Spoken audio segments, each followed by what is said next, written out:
எடுத்த காரியத்தை வெற்றிகரமாக முடிக்க வேண்டும் என்று நினைக்கும் மேசராசி நேயர்களே, பொதுவாகவே சற்று வீரம் கோபம் நிறைந்தவர்களாகவே இருப்பர். மற்றவர்களை ஆட்சி செய்வதிலும் அதிகாரம் செய்வதிலும் வீரதீர செயல்களில் ஈடுபவர்களாகவும் இருப்பர். நிர்வாக திறமையிலும் முதன்மையாக இருப்பர். இவர்கள் திடீரென்று உணர்ச்சி வசப்படக்கூடியவர்கள். பின்விளைவை பற்றி கவலைப்படாதவர்கள். மேசராசியில் பிறந்த பெண்களுக்கும் ஆண்களுக்கும் உண்டான குணாதிசயங்கள் இருக்கும். பொறுமை என்பது இந்த ராசிக்காரர்கள் அகராதியில் கிடையாது. எதிலும் வேகம், எங்கும் வேகம், நினைத்ததை உடனேயே சாதிக்க வேண்டும் என்ற துடிப்பு. ஆனாலும் மேசராசிக்காரர்கள் நேர்மையானவர்கள். பொய் பித்தலாட்டம் என்பது பிடிக்காது. மற்றவர்களுக்கு உதவி செய்யும் மனப்பான்மை அதிகம் உண்டு. நல்லவர்கள் யார் கெட்டவர்கள் யார் என்பதை வெகு சுலபமாக கண்டுபிடித்து விடுவார்கள். எந்த காரியத்தையும் நல்ல முறையில் செய்ய வேண்டும் என்பதற்காக பாடுபடும் குணமுடைய நீங்கள் உங்கள் ஆரோக்கியத்திலும் கவனம் செலுத்தினால் சிறப்பாக நிலையை அடைய முடியும்.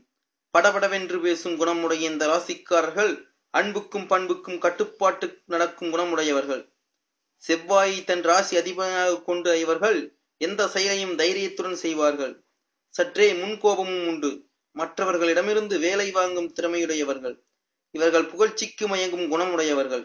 உங்கள் ராசிக்கும் இதுவரை 4ஆம் வீட்டில் சஞ்சாரம் செய்து வந்த குரு பகவான் வருகின்ற 5/7/2015 முதல் பஞ்சமஸ்தானமான 5ஆம் வீட்டில் சஞ்சாரம் செய்யவிருக்கிறார். இதனால் பிரமாதமான பலனை கொடுக்கும். வாடகை வீட்டில் வசதி இல்லாமல் வாழ்பவர்கள் சொந்த வீட்டுக்கு போகப் போகிறார்கள். எதிர்பாராத தனவரவு, தேவையான பண வசதி கிடைக்கும். பலர் உங்களுக்கு உதவ முன்வருவார்கள். அரசாங்க ஆதாயம் உண்டு. தொழில்துறையில் வெளிநாட்டு வேலை வாய்ப்பு வரும். சிலருக்கு வெளிநாட்டு பயணம் அமையும். புத்திர பாக்கியம் கிட்டும். மேற்படிப்பு தடைப்பட்டவர்களுக்கு அதை படிக்கும் அருமையான காலம் இதுவாகும். உங்கள் வாழ்வில் எதிர்பாராத திருப்புமுனை உண்டாகும். தொழில் வியாபாரத்தில் நல்ல முன்னேற்றம் ஏற்பட்டு லாபம் பெருகும். குடும்பத்தில் திருமணமான காரியங்கள் கைகூடி விமர்சையாக நடைபெறும். உங்கள் ராசிக்கு சனி பகவான் 8ஆம் இடத்தில் சஞ்சாரம் செய்யவிருப்பதால் அடிக்கடி ஆரோக்கியத்தில் அச்சுறுத்தலை கொடுக்கும். எனவே நோயின் அறிகுறி தெரியும் முன்பே மருத்துவரிடம் செல்வது நல்லது. இந்த காலகட்டத்தில் 6இல் ராகுவும் 12இல் கேதுவும் சஞ்சாரம் செய்வதால் பொருளாதார நிலை சிறப்பாக இருக்கும். மறைமுக எதிர்ப்புகள் மற்றும் கடன் தொல்லைகள் படிப்படியாக விலகும். அன்றாட பணிகளில் சுறுசுறுப்புடன் செயல்பட முடியும்.